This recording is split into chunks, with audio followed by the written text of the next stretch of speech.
பொறுப்பிலே பிறந்து தென்னன் புகழிலே கிடந்து சங்க திருப்பிலே இருந்து வைகை ஏட்டிலே தவழ்ந்த பேதை நெருப்பிலே நின்று கற்றோர் நினைவிலே நடந்தவர் என மறுப்பிலே பயின்ற பாவை மருங்கிலை வளர்கின்றாள். ஸ்ட்ரோக் வந்து இன்னைக்கு பெரிய ப்ராப்ளம் என்னன்னா அவேர்னஸ் இல்லாததுதான்.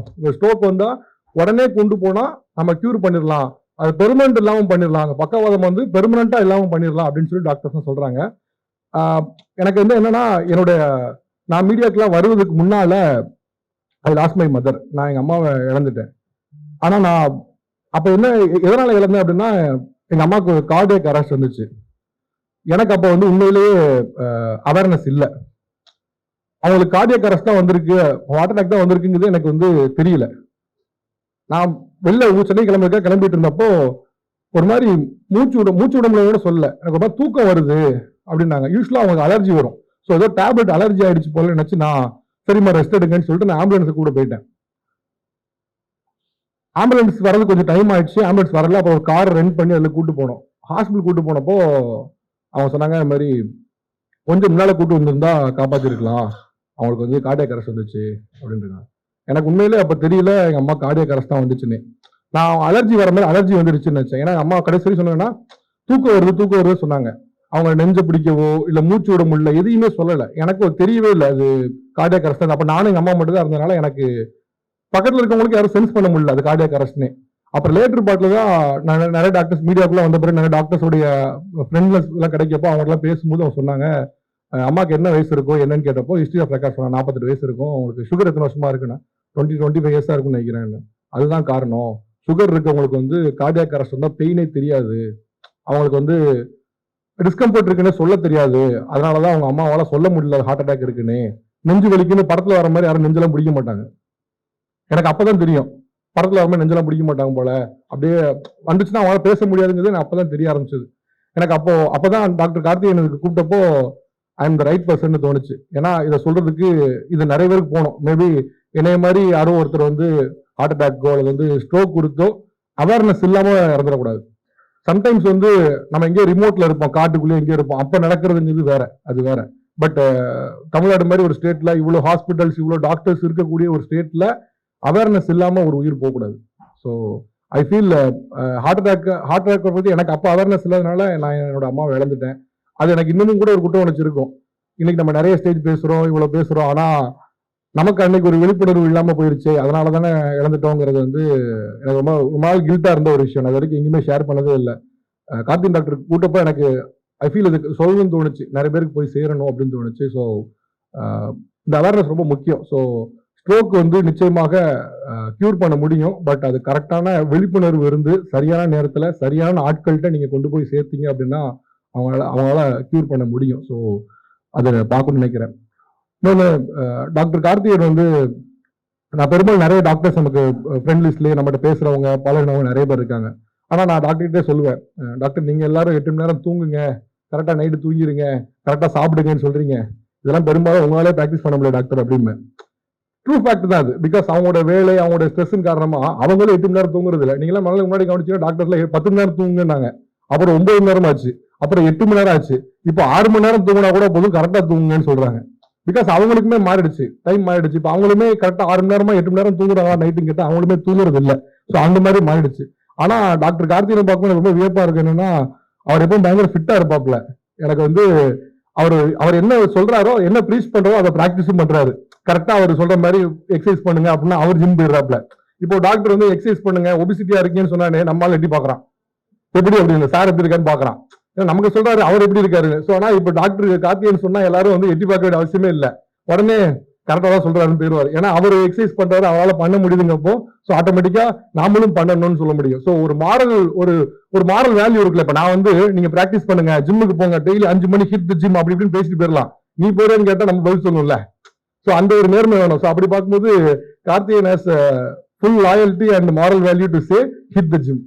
அவரால் ஜிம் போங்கன்னு உறுதியா சொல்ல முடியும். அவர் வந்து அவ்வளவு ஃபிட்டா இருக்க பார்க்கும்போது ஆச்சரியமா இருந்தது. அந்த இன்டர்வியூ முடிச்சுட்டு போகும்போது ஜிம்ல ஒர்க் அவுட் பண்ண பார்த்தேன். என்னடா அது பயங்கரமா பண்ற, சரத்குமார் மாதிரி பயங்கரமா வெயிட்லாம் அடிச்சு நவுத்துறாப்ல. நான் பார்த்துட்டு சரி இதுக்கு மேல இருந்தா நமக்கு சரி வராது, சரி சார் நன்றி தேங்க்யூன்னு சொல்லி கிளம்பிட்டேன். So he so fit. அவர் வந்து ஒரு மென்டலா மட்டும் இல்லாம பிசிக்கலாவும் ஃபிட்டா இருக்கணுங்கிறது வந்து அவரோட பேஷண்ட்டுக்கு அவரோட இன்ஸ்பிரேஷன். நீங்க ஒரு எக்ஸாம்பிள் நீ சொல்லும் போது சும்மா என்ன சொல்லிட்டு போகலாம், பட் ஆனா நீங்களும் இருந்தாதான் இன்னும் கொஞ்சம் எடுத்துக்க முடியும். ஸோ அவர் என்ன ப்ரீச் பண்றது, அவர் ப்ராக்டிஸும் பண்றதுல பெரிய ஹாப்பினஸ். அண்ட் நிறைய ஒரு விஷயம் சொல்லி நிறைய பண்ண வைக்கிறேன். திரு செந்தில் சார் அண்ட் செந்தில் பார்க்கும்போது எனக்கு இன்னமும் பழைய நினைவுகள் இருக்கு. அவர்கிட்ட ஒரு குவாலிட்டி பார்த்தேன். நீங்க வந்திருந்தவங்களுடைய அனைத்து பேரையும் அவங்களுக்கு கூட வந்திருந்தவர்கிட்ட சொல்லி எழுதி வாங்கி எல்லார் பேரையும் சொல்லணும்னு நினைச்சு அவர் சொன்னாரு. உண்மையில ஒரு பெரிய ஹேபிட். அவர் நினைச்சுன்னா அது பண்ணக்கூடிய அவசியம் இல்லை. எல்லார்கிட்டையும் பேரை வாங்கி அந்த பக்கத்துல வந்திருக்கோம், சார் பேர் என்ன சொல்லுங்க, அவர் என்ன பண்றாரு சொல்லுங்க, மேடம் பேர் சொல்லுங்க, எல்லாரும் பேரையும் மேடம் சாக்காயிட்டாங்க, நம்ம பேரை சொல்றாங்க சாக்காயிட்டாங்க, எல்லார் பேரையும் வாங்கி அவர் சொன்னாரு. அது ஒரு பெரிய ஹேபிட். செந்தில் சார் உங்க சந்திச்சல மீண்டும் சந்திச்சல பெரிய மகிழ்ச்சி. அண்ட் வந்திருக்கக்கூடிய அனைத்து விருந்தினர்களையும் பார்க்க மகிழ்ச்சியில பெரிய மகிழ்ச்சி. அண்ட் நிறைய ஒரு விஷயம், நம்ம உழைக்கிற வயதுல ஓடக்கூடிய வயதுல நமக்கு 1000 பிரச்சனை இருக்கும். இஎம்ஐ, கடன், இன்னும் சொல்ல போனா பாய் ஃப்ரெண்ட், கேர்ள் ஃப்ரெண்ட், ஒய்ஃப்னு 1000 பிரச்சனை இருக்கும். ஆனா ஒரு காலகட்டத்துக்கு மேல உங்க உடம்பு ஒரு பிரச்சனை கொடுக்க ஆரம்பிக்கும். அப்போ உங்களுக்கு எவ்வளவு பிரச்சனை இருந்துக்கும் போது நீங்க உடம்பு அபியூஸ் பண்ணி ஓடினீங்களோ அது தெரியாது. ஆனா ஒரு 40-50 வயதுக்கு மேல உடம்பு ஒரு பிரச்சனை கொடுக்க ஆரம்பிக்கும். உடம்பு ஒரு பிரச்சனை கொடுத்து முடிச்ச பின்னால அந்த 1000 பிரச்சனையும் கண்ணுக்கே தெரியாது. அந்த ஒரு பிரச்சனை தான் கண்ணுக்கு தெரியும். So I have seen people, நான் அதை கொஞ்சம் பார்த்துருக்கேன். ஸோ அதை பார்த்து நானுமே நானுமே என்னோட ஹேபிட்ஸை மாத்தணும் பார்ப்பேன். பட் ஒரு வகையில நான் சொல்லலாம், அப்போ கார்த்தின் டாக்டர் மாதிரி நான் ஒரு வகையில ப்ரீச் பண்ணலாம். என்னன்னா, I don't drink, I don't smoke. நான் இன்னை வரைக்கும் நான் ட்ரிங்க் பண்ணது இல்லை, ஸ்மோக் பண்ணது இல்லை. ஸோ அதனால நான் இந்த ஸ்டேஜ்ல சொல்ல முடியும் என்னால. அதை பண்ணுங்க. ஏன்னா சும்மா போய் சொன்னீங்களா, எங்கேயா பார்த்தா கண்டுபிடிச்சிருவாங்க, முக்குல என்ன கண்டுபிடிச்சிருவாங்க. ஸோ அதனால அதை சொல்ல முடியும். So I don't drink and I don't smoke. So முடிஞ்ச அளவுக்கு நான் அதை என்னோட ஹேபிட்ஸ்ல கொஞ்சம் கிளீனா வச்சுக்கணும்னு பாக்குறேன். அண்ட் அகைன் கொஞ்சம் ஸ்லீப்பிங் இர்ரெகுலர் ஹேபிட்ஸ்லாம் இருக்கு. ஸோ அதை கொஞ்சம் சேஞ்ச் பண்ணிட்டா பெட்டர் நினைக்கிறேன். ஸோ வாழ்த்துக்கள் கைஸ். கண்டிப்பா இந்த அவேர்னஸ் எல்லாருக்கும் போய் பாத்தீங்க அப்படின்னா, ஸ்ட்ரோக் அப்படின்னா ஸ்ட்ரோக் வந்துருச்சு, 4வது தெருல இருக்க 5வது வீட்டுல இருக்கவங்களுக்கு ஸ்ட்ரோக் வந்துருச்சு, அந்த 10வது தெருல இருக்கவங்களுக்கு ஸ்ட்ரோக் வந்துருச்சு அப்படின்னு சொன்னா நம்ம மைண்ட்ல ஃபர்ஸ்ட் யார் இமேஜ் வரும்னா, ஒரு வயசான தாத்தா இல்ல ஒரு வயசான அம்மா, அவங்க இமேஜ் தான் ஃபர்ஸ்ட் நமக்கு வரும். ஸ்ட்ரோக் வந்துருச்சு அப்படின்னாலே கொஞ்சம் கை மேல போன ஒருத்தங்க அப்படிதான் கணக்கு வரும். ஆனா இன்னைக்கு பாத்தீங்க அப்படின்னா யங் ஸ்டேஜ்ல இருக்கவங்களுக்கு தான் ஸ்ட்ரோக் வருது இல்லையா? எனக்கு ஆச்சரியமா இருந்தது. எனக்கு ரொம்ப ஆச்சரியமா இருந்தது. ஒரு 40 வயதுல இருக்கவங்களுக்கு ஸ்ட்ரோக் வருதுங்கிறது ஒரு 10-20 வருஷத்துக்கு மேல சொன்னா நம்பியிருப்பாங்களான்னு தெரியல. அது எப்படிப்பா 40 வயசு 30 வயசுல இருக்க ஸ்ட்ரோக் வரும்னு. நான் இப்ப சமீபத்துல இங்க வர்றதுக்கு மேல பேசுறதுக்காக சும்மா தேடிட்டு இருந்தேன். அப்போ நம்ம இன்டர்நெட்ல நம்ம என்ன தேடினாலும் அவனே எடுத்து கொடுத்துருவானே, நீ என்ன தேடுறது இந்த இருக்க வச்சுக்கன்னு. அப்படி பார்க்கும்போது ஒரு ரிசல்ட்டை கொடுக்குறான். என்ன கொடுக்குறான்னா, 36 வயதுல இருக்க ஒருத்தருக்கு ஸ்ட்ரோக் வந்திருக்குன்னு.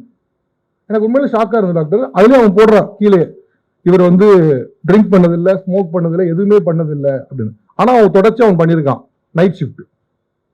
அவன் வேலைக்கு போனது நைட் ஷிஃப்ட். அவன் சூரியனே பார்த்ததில்லை. டாக்டர் பேசும்போது நான் சூரியனே பார்த்ததில்லை, நான் பெரும்பாலும் என்ன பண்ணுவேன், நைட் ஷிஃப்ட் போவேன், அப்படியே வீட்டுக்கு தூங்கிடுவேன், சாயங்காலம் எந்திப்பேன், அப்படியே ஷட்டிலுக்கு எதாவது ஆட போவேன், போயிட்டு அப்படியே வேலைக்கு போயிடுவேன். இதுதான் ஒரு 10-15 வருஷமா வச்சிருந்திருக்கான். 38 வயதுல அவனுக்கு ஸ்ட்ரோக் வந்திருக்கு. டாக்டர் எல்லாம் கேட்கறாங்க, ஹிஸ்டரி ஆஃப் ரெக்கார்ட்ஸ் எல்லாம் கேட்கும்போது கேட்கறாங்க, ட்ரிங்க் பண்ணல, ஸ்மோக் பண்ணல, எந்த அபியூஸும் பண்ணல உடம்ப. ஆனா அவன் பண்ண ஒரே அபியூஸ்னா நைட்டு முழுக்க இருந்திருக்கான்.